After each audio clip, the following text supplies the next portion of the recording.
ہوں۔ وَإِن كُنتُمْ فِي رَيْبٍ مِّمَّا نَزَّلْنَا عَلَى عَبْدِنَا فَأْتُوا بِسُورَةٍ مِّن مِّثْلِهِ وَادْعُوا شُهَدَاءَكُم مِّن دُونِ اللَّهِ إِن كُنتُمْ صَادِقِينَ فَإِن لَّمْ تَفْعَلُوا وَلَن تَفْعَلُوا فَاتَّقُوا النَّارَ الَّتِي وَقُودُهَا النَّاسُ وَالْحِجَارَةُ اعدت للکافرین۔ اور ہم نے جو کچھ اپنے بندے پر اتارا ہے اس میں اگر اے کافرو تمہیں شک ہو اور تم سچے ہو تو تم اس جیسی ایک صورت تو بنا لاؤ۔ تمہیں اختیار ہے کہ اللہ تعالیٰ کے سوا اور اپنے مددگاروں کو بھی بلا لو۔ بس اگر تم نے نہ کیا اور تم ہرگز نہیں کر سکتے تو اسے سچا مان کر اس آگ سے بچو جس کا ایندھن انسان ہے اور پتھر جو کافروں کے لیے تیار کی گئی ہے۔ سامعین، اب ان آیتوں کی تفسیر سماعت کیجیے۔ محمد صلی اللہ علیہ وسلم کی نبوت کا اثبات۔ توحید کے بیان کے بعد اب نبوت کی تصدیق ہو رہی ہے۔ کفار کو مخاطب کر کے فرمایا جا رہا ہے کہ ہم نے جو قرآن پاک اپنے بندے محمد صلی اللہ علیہ وسلم پر اتارا ہے اسے اگر تم ہمارا کلام نہیں مانتے تو تم اور تمہارے مددگار سب مل کر پورا قرآن تو نہیں، صرف ایک صورت تو اس جیسی بنا لاؤ۔ جب تم اسے نہیں کر سکتے اور اس سے عاجز ہو تو پھر اس قرآن کے کلام اللہ ہونے میں کیوں شک کرتے ہو؟ شہداء سے مراد مددگار اور رفیق ہیں جو ان کی مدد کیا کرتے تھے۔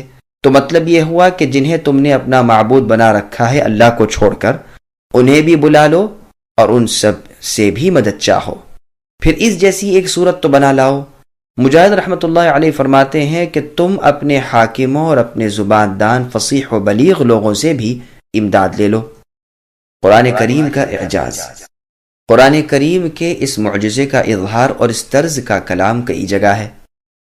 سورہ قصص میں ہے فَأْتُوا بِكِتَابٍ مِّنْ عِنْدِ اللَّهِ وَأَهْدَىٰ مِنْهُمَا اتَّبِعُهُ إِن كُنتُمْ صَادِقِينَ، یعنی اگر تم سچے ہو تو ان دونوں سے یعنی تورات و قرآن سے زیادہ ہدایت والی کوئی اور کی کتاب لاؤ تو میں بھی اس کی تابعداری کروں گا۔ سورہ سبحان یعنی بنی اسرائیل میں فرمایا قُلْ لَئِنِ اجْتَمَعَتِ الْإِنسُ وَالْجِنُّ عَلَىٰ أَن يَأْتُوا بِمِثْلِ هَٰذَا الْقُرْآنِ لَا يَأْتُونَ بِمِثْلِهِ وَلَوْ كَانَ بَعْضُهُمْ لِبَعْضٍ ظَهِيرًا، یعنی اگر تمام جن اور انسان جمع ہو کر اور ہر ایک دوسرے کی مدد کر کے یہ چاہیں کہ اس جیسا قرآن بنائیں تو بھی ان کے امکان میں نہیں۔ سورہ ہود میں فرمایا ام یقولون افتراہ قل فأتوا بعشر سور مثلہ مفتریات وادعوا من استطعتم من دون اللہ ان کنتم صادقین، یعنی کیا یہ لوگ یوں کہتے ہیں کہ اس قرآن کو خود اس پیغمبر یعنی محمد صلی اللہ علیہ وسلم نے گھڑ لیا ہے؟ آپ کہہ دیجئے کہ اگر تم سچے ہو تو تم سب مل کر اور اللہ کے سوا جنہیں تم بلا سکتے ہو بلا کر اس جیسی 10 صورتیں بنا لاؤ۔ سورہ یونس میں ہے وَمَا كَانَ هَذَا الْقُرْآنُ أَن يُفْتَرَى مِن دُونِ اللَّهِ وَلَكِن تَصْدِيقَ الَّذِي بَيْنَ يَدَيْهِ، یعنی یہ قرآن اللہ تعالیٰ کے سوا اور کی طرف سے گھڑا ہوا نہیں بلکہ یہ پہلی کتابوں کی تصدیق کرنے والا اور کتاب کی تفصیل ہے جس کے اللہ کے کلام ہونے میں کوئی شک نہیں، جو رب العالمین کی طرف سے ہے۔ کیا یہ لوگ اسے خود ساختہ بتاتے ہیں؟ ان سے کہو کہ اللہ کے سوا ہر شخص کو بلا کر اس قرآن کی سینکڑوں صورتوں میں سے ایک چھوٹی سی صورت جیسی کوئی ایک صورت تو بنا لاؤ تاکہ تمہارا سچ ظاہر ہو۔ یہ تمام آیات تو مکہ مکرمہ میں نازل ہوئیں اور اہل مکہ کو اس کے مقابلے میں عاجز ثابت کر کے پھر مدینہ منورہ میں بھی اس مضمون کو دہرایا گیا۔ جیسے اوپر کی آیت میں مثلہ کی ضمیر کو بعض نے تو قرآن کی طرف لوٹایا ہے، یعنی کوئی صورت اس جیسی بنا لاؤ، بعض نے یہ ضمیر محمد صلی اللہ علیہ وسلم کی طرف لوٹائی ہے، یعنی آپ جیسا کوئی امی ایسا ہو ہی نہیں سکتا کہ باوجود کچھ پڑھا ہوا نہ ہونے کے وہ کلام کہے جس کا مثل کسی سے نہ بن سکے۔ لیکن صحیح قول پہلا ہی ہے۔ عمر ابن مسعود ابن عباس رضی اللہ عنہم، نیز مجاہد، قتادہ، حسن بصری اور اکثر محققین رحمۃ اللہ علیہم کا یہی قول ہے۔ ابن جریر طبری، زمخشری، رازی نے بھی اسی کو پسند کیا ہے۔ اس کی ترجیح کی بہت سی وجوہات ہیں۔ ایک تو یہ کہ اس میں سب کو ڈانٹ ڈپٹ ہے کہ اجتماعی اور انفرادی طور پر خواہ وہ امی اور ان پڑھ ہوں، خواہ اہل کتاب اور پڑھے لکھے لوگ ہوں، پھر اس میں اس معجزے کا کمال ہے، اور بنسبت اس کے صرف ان پڑھ لوگوں کو عاجز کیا جائے اس میں زیادہ مبالغہ ہے۔ پھر 10 صورتوں کا مطالبہ کرنا، اس کی مثل نہ لا سکنے کی پیش گوئی کرنا بھی اسی حقیقت کو ثابت کرتا ہے کہ اس سے مراد قرآن ہے، نہ کہ رسول اللہ کی ذات۔ پس اس عام اعلان سے جو بار بار کیا گیا اور ساتھ ہی پیشن گوئی بھی کر دی گئی کہ یہ لوگ اس پر قادر نہیں، مکے میں اور مدینے میں بارہا اس کا اعادہ یعنی اس کو دہرایا گیا ہے، اور وہ لوگ جن کی مادری زبان عربی تھی، جنہیں اپنی فصاحت اور بلاغت پر ناز تھا، جو لوگ آپ کی اور آپ کے دین کی دشمنی پر ادھار کھائے بیٹھے تھے، وہ در حقیقت اس سے عاجز آ گئے، نہ پورے قرآن کا جواب دے سکے، نہ 10 صورتوں کا، بلکہ نہ ایک صورت کا۔ بس ایک معجزہ تو یہ ہے کہ اس جیسی ایک چھوٹی سی صورت بھی وہ نہ بنا سکے۔ دوسرا معجزہ یہ کہ یہ پیشن گوئی بھی سچ ثابت ہوئی کہ یہ ہرگز اس جیسا نہیں بنا سکتے، گو سب جمع ہو جائیں اور قیامت تک محنت کریں، اور ایسا ہی ہوا۔ نہ تو اس زمانے میں کسی کی یہ جرأت ہوئی، نہ اس کے بعد سے آج تک، اور نہ قیامت تک کسی سے یہ ہو سکے گا۔ اور بھلا کیسے ہو سکتا ہے؟ جس طرح اللہ تعالیٰ کی ذات بے مثل، اسی طرح اللہ کا کلام بھی بے مثل، حقیقت بھی یہی ہے کہ قرآن کریم کو ایک نظر دیکھنے سے اس کے ظاہری اور باطنی، لفظی و معنوی وہ کمالات ظاہر ہوتے ہیں جو مخلوق کے بس کے نہیں۔ خود رب العالمین فرماتے ہیں الف لام را کتاب احکمت آیاتہ ثم فصلت من لدن حکیم حمید، یعنی اس کتاب کی آیات جو حکمت والے خبردار اللہ تعالیٰ کی طرف سے نازل شدہ ہیں، محکم، مضبوط اور مفصل الگ الگ ہیں۔ پس الفاظ محکم اور معانی مفصل، یا الفاظ مفصل اور معانی محکم۔ پس قرآن اپنے الفاظ میں اور اپنے مضامین میں بے نظیر ہے، جس کے مقابلے اور معارضے سے، جس کی نظر اور مثل سے دنیا عاجز اور بے بس ہے۔ اس پاکیزہ کلام میں سابقہ خبریں جو دنیا سے پوشیدہ تھیں، وہ ہو بہو بیان کی گئیں، آنے والے امور کے تذکرے ہوئے جو بلفظ پورے اترے۔ تمام بھلائیوں کے احکام اس میں، تمام برائیوں سے ممانعت اس میں ہے۔ سچ ہے وَتَمَّتْ كَلِمَةُ رَبِّكَ صِدْقًا وَعَدْلًا، یعنی خبروں میں صداقت اور احکام میں عدل آپ کے رب کے کلام میں پورا ہے۔ یہ پاکیزہ قرآن سارے کا سارا حق و صداقت، عدالت و ہدایت سے پر ہے، نہ اس میں واہی تباہی باتیں، نہ اس میں ہنسی مذاق، کذب و افطرا ہے، جو شاعروں کے کلام میں عموماً پایا جاتا ہے، بلکہ ان کے اشعار کی قدر و قیمت ہی اسی پر ہے۔ مقولہ مشہور ہے کہ اعذبہ اکذبہ، جتنا جھوٹ زیادہ اتنا ہی مزیدار۔ تم دیکھو گے کہ لمبے لمبے پرزور قصیدے مبالغے اور کذب آمیز یا تو عورتوں کی تعریف توصیف میں ہوں گے، یا گھوڑوں کی اور شراب کی ستائش میں ہوں گے، یا کسی انسان کی بڑی چڑی مدح و تعریف میں ہوں گے، یا اونٹنیوں کی آرائش و زیبائش یا بہادری کے مبالغہ گیت، یا لڑائیوں کی چال بازیوں یا ڈر خوف کے خیالی منظروں کے بیان میں ہوں گے، جن سے کوئی فائدہ نہیں، نہ دین کا نہ دنیا کا، صرف شاعر کی زبان دانی اور اس کی قدرت کلام ظاہر ہوتی ہے اور بس، نہ تو اخلاق پر ان سے کوئی عمدہ اثر، نہ اعمال پر۔ پھر نفس مضمون کے بھی پورے قصیدے میں بمشکل 2-1 شعر ہوتے ہیں، باقی سب بھرتی کے اور ادھر ادھر کی لا یعنی اور فضول بکواس کے۔ اس کے مقابلے میں قرآن کریم پر نظر ڈالو تو تم دیکھو گے کہ اس کا ایک ایک لفظ فصاحت و بلاغت، دین و دنیا کے نفع اور خیر و برکت سے پر ہے۔ پھر کلام کی ترتیب و تہذیب، الفاظ کی بندش، عبارت کی روانی، معانی کی نورانیت، مضمون کی پاکیزگی سونے پر سہاگا ہے۔ اس کی خبروں کی حلاوت، اس کے بیان کردہ واقعات کی سلاست مردہ دلوں کی زندگی ہے۔ اس کا اختصار اعلیٰ کمال کا نمونہ اور اس کی تفصیل معجزے کی جان ہے۔ اس کا کسی چیز کو دہرانا قند مکرر کا مجدہ دیتا ہے۔ یہ معلوم ہوتا ہے کہ گویا سچے موتیوں کی بارش برس رہی ہے۔ بار بار پڑھو اور دل نہ اکتائے، مزے لیتے جاؤ اور ہر وقت نیا مزہ پاؤ، مضامین سمجھتے جاؤ اور ختم نہ ہو۔ یہ قرآن کریم کا ہی خاصہ ہے۔ اس چاشنی کا ذائقہ، اس مٹھاس کا مزہ کوئی ان سے پوچھے جنہیں عقل و حواس، علم و فضل کا کچھ حصہ اللہ نے عطا فرمایا ہو۔ اللہ کے عذابوں سے ڈرانا اور پکڑ دھکڑ کا بیان مضبوط پہاڑوں کو ہلا دے۔ انسانی دل تو چیز کیا ہیں؟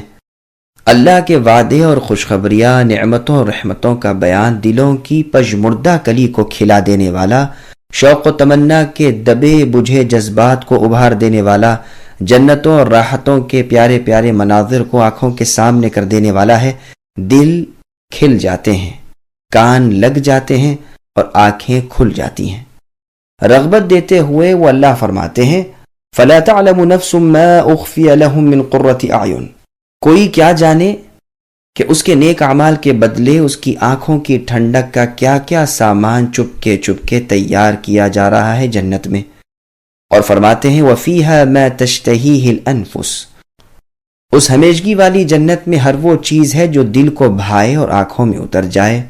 ڈراتے اور دھمکاتے ہوئے اللہ فرماتے ہیں أَفَأَمِنْتُمْ أَن يَخْسِفَ بِكُمْ جَانِبَ الْبَرِّ، کہ کیا تم اس بات سے بے خوف ہو گئے ہو کہ اللہ تعالیٰ تمہیں زمین کے کسی حصے میں ڈھسا ہی دے؟ اور فرمایا أَأَمِنْتُمْ مَنْ فِي السَّمَاءِ أَن يَخْسِفَ بِكُمُ الْأَرْضَ فَإِذَا هِيَ تَمُورُ، یعنی کیا تم اپنے دھسائے جانے یا آسمان سے پتھر برسائے جانے سے نڈر ہو گئے ہو؟ کیا آسمان والے اللہ اس پر قادر نہیں؟ اسے محض دھمکی ہی نہ سمجھو بلکہ اس کی حقیقت عنقریب تم پر کھل جائے گی۔ زجر و توبیخ ڈانٹ ڈپٹ کرتے ہوئے اللہ تعالیٰ نے ارشاد فرمایا فَكُلًّا أَخَذْنَا بِذَنبِهِ، یعنی ایک ایک کو ہم نے اس کی بد کرداریوں میں پکڑ لیا۔ بطور واعظ و نصیحت بیان ہوتا ہے أَفَرَأَيْتَ إِن مَّتَّعْنَاهُمْ سِنِينَ، یعنی اور ہم نے کچھ سال انہیں فائدہ بھی دیا تو کیا ہوا؟ آخر وعدے کی گھڑی آ پہنچی اور اس جاہ و جلال نے کوئی نفع نہ بخشا۔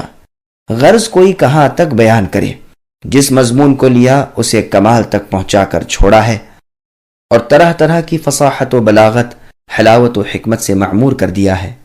حکم، احکام، روک ٹوک کو دیکھیے، ہر حکم اچھائی بھلائی، نفع اور پاکیزگی کا جامع، ہر ممانعت قباحت رذالت، دناعت اور خباثت کی قاطع۔ ابن مسعود رضی اللہ عنہ وغیرہ اسلاف امت کا قول ہے کہ جب قرآن میں یا ایھا الذین آمنوا آئے تو سنو، کان لگا دو، یا تو کسی اچھائی کا حکم ہوگا یا کسی برائی سے منع کیا جائے گا۔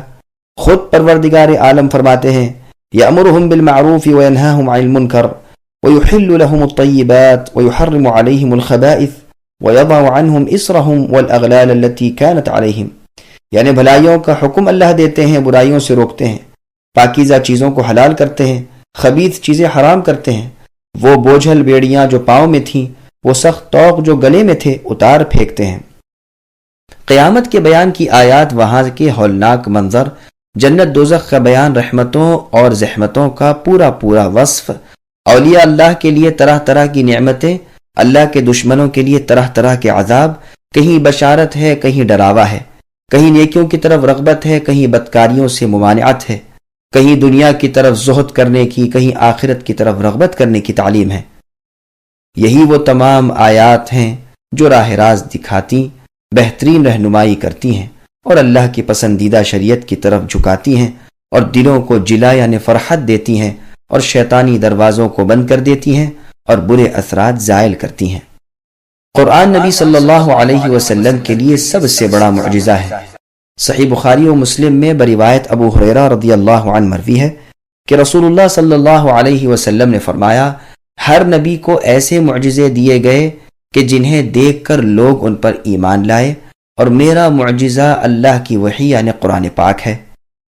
اس لیے مجھے امید ہے کہ میرے متبعین یعنی میری پیروی کرنے والے بنسبت اور نبیوں کے بہت زیادہ ہوں گے، اس لیے کہ اور انبیاء کے معجزے ان کے ساتھ چلے گئے، لیکن رسول اللہ کا یہ معجزہ قرآن مجید قیامت تک باقی رہے گا، لوگ اسے دیکھتے جائیں گے اور اسلام میں داخل ہوتے جائیں گے۔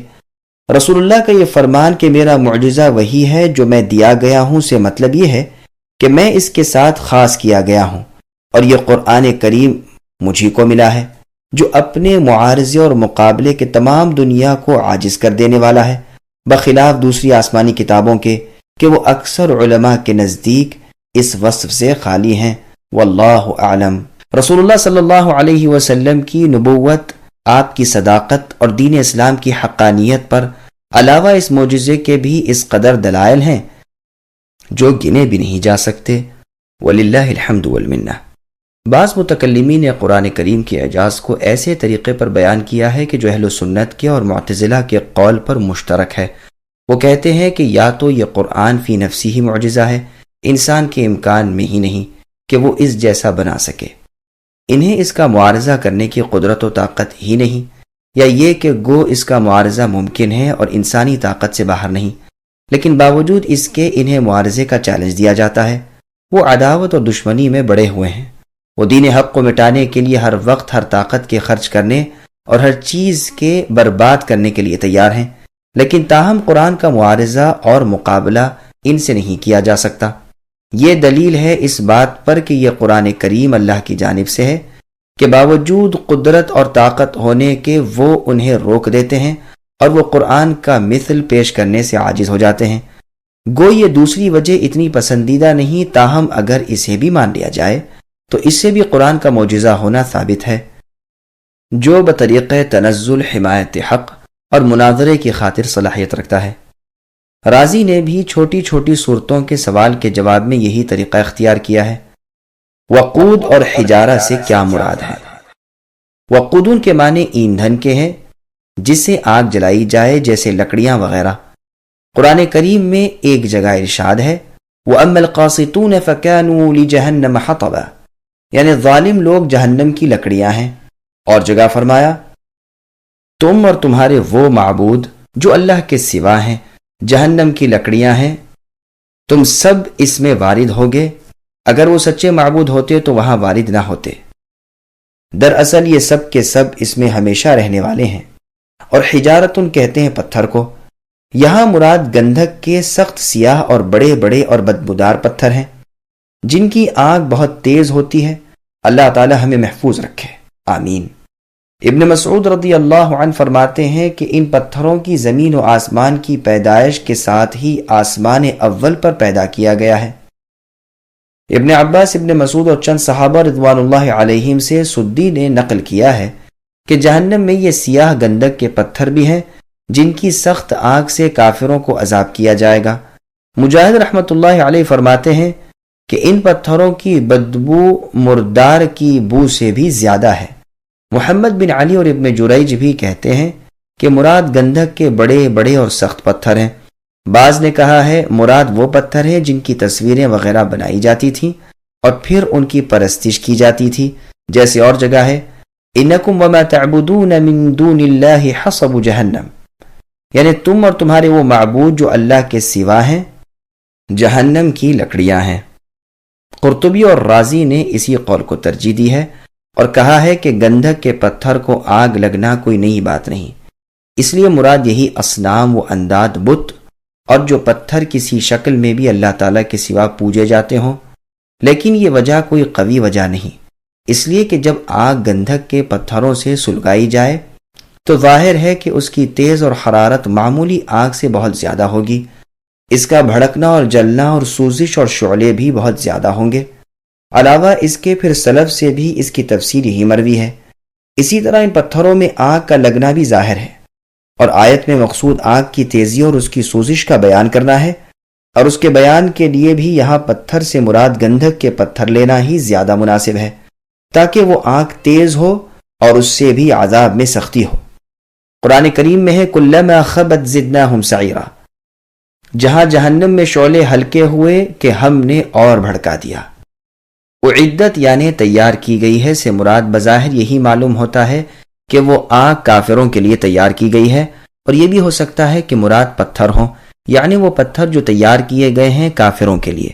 ابن مسعود رضی اللہ عنہ کا یہی قول ہے، اور فی الحقیقت دونوں معنوں میں کوئی اختلاف نہیں، اس لیے کہ پتھروں کا تیار کیا جانا آگ جلانے کے لیے ہے اور آگ کے پتھروں کا تیار کیا جانا ضروری ہے، لہٰذا ایک دوسرے کے ساتھ لازم ملزوم ہو گیا. ابن عباس رضی اللہ عنہما فرماتے ہیں ہر وہ شخص جو کفر پر ہو اس کے لیے وہ آگ تیار ہے. اس آیت سے استدلال کیا گیا ہے کہ جہنم اب موجود اور پیدا شدہ ہے، کیونکہ اعدت کا لفظ ہے، اور اس کی دلیل میں بہت سی احادیث بھی ہیں. جہنم اب بھی موجود ہے. صحیح بخاری کی ایک لمبی حدیث میں ہے جنت اور دوزخ میں جھگڑا ہوا. بخاری کی دوسری حدیث میں ہے جہنم نے اللہ تعالیٰ سے 2 سانس لینے کی اجازت چاہی اور اسے سردی میں 1 سانس لینے کی اور گرمی میں 2 سانس لینے کی اجازت دی گئی۔ صحیح مسلم کی حدیث میں ہے صحابہ رضی اللہ عنہ کہتے ہیں ہم نے ایک مرتبہ بڑے زور کی ایک آواز سنی، رسول اللہ سے پوچھا یہ کس چیز کی آواز ہے؟ رسول اللہ نے فرمایا 70 سال پہلے ایک پتھر جہنم میں پھینکا گیا تھا، آج وہ پہنچا ہے، یعنی اس کی تہ میں۔ اور صحیح بخاری کی حدیث میں ہے کہ رسول اللہ نے سورج گہن کی نماز پڑھتے ہوئے جہنم کو دیکھا۔ 5ویں حدیث میں ہے کہ رسول اللہ نے شب معراج میں جہنم کو اور اس کے عذابوں کو ملاحظہ فرمایا۔ اسی طرح کی اور بہت سی صحیح متواتر احادیث مروی ہیں۔ معتزلہ یعنی وہ لوگ جو قرآن و حدیث کو اپنی ذاتی عقل کی کسوٹی پر پرکھنے اور سمجھنے کی بیماری میں مبتلا ہیں، وہ اپنی جہالت کی وجہ سے اسے نہیں مانتے، یعنی ان باتوں کو اور دیگر دوسری باتوں کو جو احادیث میں آئی ہیں، اور اس کے خلاف کہتے ہیں۔ اور اندلس کے قاضی منذر ابن سعید بلوطی نے بھی ان معتزلہ عقل پرستوں کی موافقت کر رکھی ہے۔ اللہ تعالیٰ سے ہم اپنے دین میں کسی فتنے میں مبتلا ہو جانے اور گمراہ فرقوں کی گمراہ کن باتوں میں آ کر گمراہ ہو جانے سے پناہ مانگتے ہیں۔ فَأْتُوا بِسُورَةٍ سے کون سی صورت مراد ہے؟ یاد رکھنا چاہیے کہ یہاں اور سورہ یونس میں جو کہا گیا ہے کہ ایک ہی صورت اس کے مانند لاؤ، شامل ہے چھوٹی بڑی ہر صورت کو، اس لیے کہ عربی کے قواعد کے مطابق جو اسم نکرہ ہو اور شرط کے طور پر لایا گیا ہو وہ عمومیت کا فائدہ دیتا ہے، جیسے کہ نکرہ نفی کے تحت میں استغراق کا فائدہ دیتا ہے۔ پس بڑی اور چھوٹی صورتوں ہر ایک میں اعجاز ہے، اور اس بات پر سلف و خلف کا اتفاق ہے۔ امام رازی اپنی تفسیر میں لکھتے ہیں کہ اگر کوئی کہے کہ سورہ کا لفظ سورہ کوثر اور سورہ عصر اور سورہ قل یا ایھا الکافرون جیسی چھوٹی صورتوں کو بھی شامل ہے، اور یہ بھی یقین ہو کہ اس جیسی یا اس کے قریب قریب کسی صورت کو بنا لینا ممکن ہے، اسے انسانی طاقت سے خارج کہنا نری ہٹ دھرمی اور بیجا طرفداری ہے۔ تو ہم جواب دیں گے کہ ہم نے اس کے معجزہ نما ہونے کے 2 طریقے بیان کر کے دوسرے طریقے کو اسی لیے پسند کیا ہے۔ ہم کہتے ہیں اگر یہ چھوٹی صورتیں بھی فصاحت و بلاغت میں اسی پائے کی ہیں کہ وہ معجزہ کہیں جا سکیں اور ان کا تعارض ممکن نہ ہو، تو مقصود حاصل اس لیے کہ باوجود ان جیسی صورتوں کے بنانے پر انسانی قدرت ہونے کے، پھر لوگوں کا نہ بنا سکنا، باوجود سخت تر دشمنی اور ہر طرح کی زبردست کوشش کے، اس بات پر دلیل ہے کہ یہ قرآن مع اپنی چھوٹی چھوٹی صورتوں کے سراسر معجزہ ہے۔ یہ تو ہے کلام رازی کا، لیکن صحیح تر قول یہ ہے کہ قرآن کریم کی ہر چھوٹی بڑی صورت فی الواقع معجزہ ہے، اور انسان اس کی نظیر بنانے سے محض عاجز اور بالکل ناطاقت ہے۔ امام شافعی رحمۃ اللہ علیہ فرماتے ہیں اگر لوگ غور و تدبر اور عقل و ہوش سے صرف سورہ والعصر کو سمجھ لیں تو سب کو کافی ہو جائے۔ عمرو بن العاص رضی اللہ عنہما جب وفد میں مسیلمہ کذاب جھوٹے نبوت کے دعوے دار شخص کے پاس گئے اور ابھی یہ خود بھی مسلمان نہ ہوئے، تو مسیلمہ نے ان سے پوچھا کہ مکے سے تم آ رہے ہو تو بتاؤ تو آج کل کوئی تازہ وحی بھی نازل ہوئی ہے؟ انہوں نے کہا، یعنی ابھی وہ مشرک تھے اور اپنے شرک والی حالت میں یہ بات کہی، بعد میں مسلمان ہو کر صحابی ہوئے۔ مسیلمہ کے جواب میں کہا، ابھی ایک مختصر سی صورت محمد صلی اللہ علیہ وسلم پر نازل ہوئی جو بے حد فصیح و بلیغ اور جامع اور مانع ہے۔ پھر سورہ والعصر پڑھ کر سنائی تو مسیلمہ کذاب نے کچھ دیر سوچ کر اس کے مقابلے میں کہا کہ مجھ پر بھی ایک ایسی ہی صورت نازل ہوئی ہے۔ اس نے کہا، ہاں تم بھی سناؤ۔